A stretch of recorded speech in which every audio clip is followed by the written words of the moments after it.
अस्सलाम वालेकुम नाज़रीन, welcome to the health show. मैं हूं आपका होस्ट डॉक्टर इकराम। नाज़रीन, आज हम बात करेंगे एक ऐसी तकलीफ़ के मुतालिक जो शायद नज़ले ज़ुकाम के बाद सबसे ज़्यादा आम है। जो लोग भी अपनी ज़िंदगी के दरमियाने हिस्से में आ चुके होंगे वो कभी ना कभी इस तकलीफ़ से ज़रूर गुज़रे होंगे। जिस तकलीफ़ का मैं तज़किरा कर रहा हूँ वो है कमर दर्द। और कमर दर्द के मौजू पर बात करने के लिए बतौर मेहमान हमारे साथ मौजूद हैं आज डॉक्टर सैयद रज़ा रिज़वी, जो कि head of the department neurosurgery हैं एट जाउदीन यूनिवर्सिटी हॉस्पिटल। आइए उनसे बात करते हैं। अस्सलाम वालेकुम डॉक्टर साहब। वालेकुम। डॉक्टर साहब, सबसे पहले तो आपका बहुत बहुत शुक्रिया कि आज आपने अपना कीमती वक्त हमें दिया इस अहम मौजू पर बात करने के लिए। जो बात मैं आपसे सबसे पहले पूछना चाहूँगा वो ये कि कमर दर्द की बुनियाद पर, क्योंकि कमर दर्द एक ऐसा दर्द है जो बेशतर लोगों में पाया जाता है, लेकिन मेरा नहीं ख्याल कि सभी डॉक्टर से रुजू करते होंगे। रोज़मर्रा की क्लिनिक्स में आपको कितने मरीज़ ऐसे मिल जाते हैं जो इस बुनियाद पर आपसे रुजू करने के लिए आते हैं? देखिए, सबसे पहले कमर दर्द की जब हम बात करते हैं तो उसमें हमें ये डिफ़ाइन करना ज़रूरी होता है कि कमर के क्या क्या हिस्से हैं। बिल्कुल। ठीक है ना। मतलब कमर दर्द का मतलब सम स्पाइनल पेन। तो स्पाइन की जब हम बात करते हैं तो it starts from the neck up to the tail. तो cervical spine which is related with the neck, गर्दन के साथ उसका बिल्कुल। ताल्लुक़ है। जो हमारे सीने के पीछे स्पाइन है इसको हम डॉर्सल स्पाइन कहते हैं, और जो नीचे उससे है इसे लंबर स्पाइन, उसके बाद सैक्रम, और सैक्रम के बाद कॉक्सिस। यानी कमर के मुख्तलिफ हिस्से हैं जिनकी अपनी मुख्तलिफ अपनी अहमियत है। अपनी अपनी अहमियत है, और ये तमाम हिस्सों में दर्द जो होता है उसको हम एज ए होल लेवल करते हैं, जी। बैक एक और कमर का दर्द। तो इन तमाम हिस्सों में जो कॉमनेस्ट जो दर्द पाए जाते हैं वो है basically low back x. Low back aches होते हैं या सर्वाइकल पेन्स। ठीक है, सर्वाइकल पेन जो होते हैं वो गर्दन की हड्डी जो है, जो सर्वाइकल स्पाइन है उसके दर्द की वजह से होते हैं। और जो लो बैक एक्स होते हैं usually they are because of lumbar spine. और फीमेल्स के अंदर कॉक्सिस जो सबसे टेल बोन जो होती है, जो बिल्कुल समटाइम्स निचला हिस्सा होता है रीढ़ निचला की हिस्सा हड्डी जो का। बिल्कुल टेल बोन होती है, वो भी एक दर्द की वजह बन जाती है। Because sometime after marriage and the pregnancy की वजह से, या कभी कभी एक साथ वेट पुट ऑन अगर करें तो उसको ब्रेक हो जाती है वो, and this break cause back ache which radiates in the legs. और वो थोड़ा शाइनेस कह लें, थोड़ी शर्म की वजह से दे डोंट लोकलाइजिंग नहीं बताते साइन आपको कि from where the pain starts. जब जी। आप उनसे पूछे तो वो लोअर बैक की तरफ इशारा करते हैं जी कमर में दर्द है।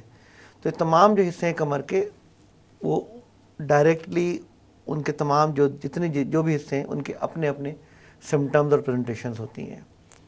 अच्छा डॉक्टर साहब, इसी तरह से एक चीज़ और देखी गई है कि कमर दर्द कुछ लोगों में तवील मुद्दत तक मुस्तकिल रहता है, जो इसके साथ ज़िंदगी गुजार रहे होते हैं। इसी तरह से कुछ लोग ऐसे होते हैं जिनमें अचानक से ये दर्द शुरू होता है लेकिन नाकाबिल बर्दाश्त हो जाता है। तो क्या इस बुनियाद पर कि कितने अरसे से तकलीफ़ है भी कमर दर्द को कैटेगराइज़ किया जाता है? देखिए जी, सबसे पहले तो प्रॉब्लम ये आती है जो लॉन्ग टर्म पेन की अगर आप बात कर रहे हैं, तो लॉन्ग टर्म पेन में अगर एक पेशेंट है जिसको कि कमर में दर्द at any region of the back हो रहा है, तो उसके लिए उसने कितना वर्कअप किया है, और उस वर्कअप में आया कोई ऐसी चीज़ डायग्नोस हुई है कि जिसके लिए कोई सर्जिकल ट्रीटमेंट की ज़रूरत है, या कोई और उसने प्रॉपर ट्रीटमेंट लिया है या नहीं लिया।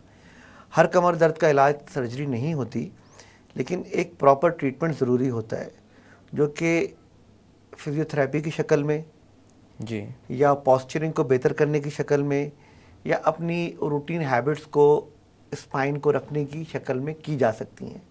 लेकिन अगर एक शख्स मुसलसल दर्द में चल रहा है विदाउट नोइंग के what is the cause of the pain, तो उसमें जी। ये कहना ज़रूर मुश्किल है कि उसकी कितनी अहमियत है। लेकिन डेफिनेटली अगर एक पेन अचानक शुरू होता है और इतना शदीद है कि आपको फौरी तौर पे किसी डॉक्टर से रुजू करना पड़ रहा है, और जो आपको अनएबल कर रहा है आपके रूटीन वर्क से, या आपके रूटीन वर्क से दूर रख रहा है, तो डेफिनेटली उसकी इंपॉर्टेंस ये होती है कि सडनली आइदर कोई भी डिस्क प्रोलैप्स हुई हो at the level of lumbar spine, और क्योंकि वो अगर लोअर बैक में है, और may be any disc prolapse at the level of cervical spine which can cause the pain in the arm and numbness. Definitely इसकी अचानक दर्द की अहमियत होती है, या फिर सिंपली मसल स्पैज़म या कोई ट्रॉमा अगर हो जाता है जी। जिसकी वजह से अचानक दर्द शुरू हो सकता है।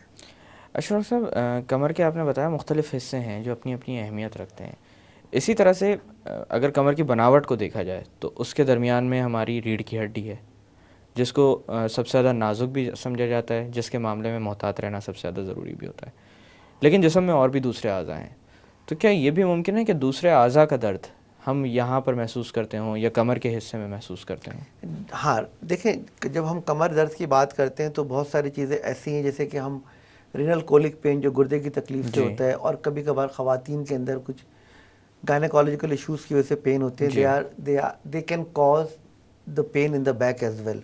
लेकिन फिर उसकी जो रेफर्ड पेन होता है उसको देखा जाता है। अगर एक दर्द जो आगे की तरफ आ रहा है या मसाने की तरफ जा रहा है तो फिर उसको रूल आउट करना ज़रूरी होता है कि आइदर ये क्या है। एंड और अगर किसी फीमेल में लाइक दैट इसी तरह पेन अगर आगे की तरफ आ रहा है, क्योंकि जो शियाटिका पेन जिसको कि मेनली लो बैक में होते हैं, they are more radius toward the leg, टांग की तरफ जाते हैं उस डिस्ट्रीब्यूशन में कि जो रूट इन्वॉल्व है। तो कमर का दर्द अगर वो टांग की तरफ जा रहा है या कमर का दर्द सिर्फ अगर कमर में है, तो दोनों दर्द जो हैं वो under the heading of primary बैकएक में आते हैं। जी। रेफर्ड बैकएक जो लाइक अदर पेन्स की वजह से या बैकएक हो रहा है, तो वो usually they are not in the center, ठीक है, वो साइडों पे होते हैं, लाइक जहाँ पे हमारे बैक में गुर्दा जिस लेवल पे आता है उससे फिर पेन आगे मसाने की तरफ, और फिर कभी कभार पेशाब के साथ उसका पेन बढ़ना या पेशाब में, तो वो तमाम तर चीज़ें, लेकिन उसको फिर आपने कैटेगराइज करना पड़ता है according to the sign and symptoms. अच्छा डॉक्टर साहब, इसी तरह से मैं एक चीज़ और आपसे पूछना चाहूँगा कि अल्लाह ने बड़ा खूबसूरत निज़ाम बनाया है कि रीढ़ की हड्डी में हराम मगज़ रखा गया है जिसका ताल्लुक़ दिमाग से होता है, और फिर उससे पूरी वायरिंग है जो कि जिस्म में जा रही होती है।